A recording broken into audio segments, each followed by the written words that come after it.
Jangan lihat respon orang, tetapi fokus sama Tuhan.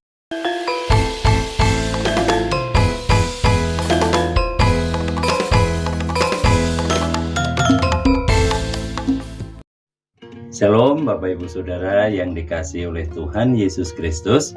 Firman Tuhan dari Nehemia 2 ayat 20 mengatakan, Allah semesta langit, dialah yang akan membuat kami berhasil. Ketika dia mau membangun tembok, ada banyak tantangan, ada banyak rintangan, ada banyak masalah.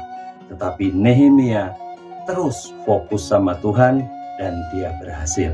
Demikian juga dalam hidup kita Bapak Ibu, ketika kita punya maksud mau melakukan segala sesuatu, ada saja orang yang tidak suka, ada saja orang yang menghalangi kita, ada saja orang yang merendahkan, ingin menggagalkan. Tetapi kalau kita belajar dari Nehemia, jangan lihat masalahnya, jangan lihat respon orang, tetapi fokus sama Tuhan. Ketika kita terus fokus sama Tuhan, Tuhan menyertai, pasti akan berhasil.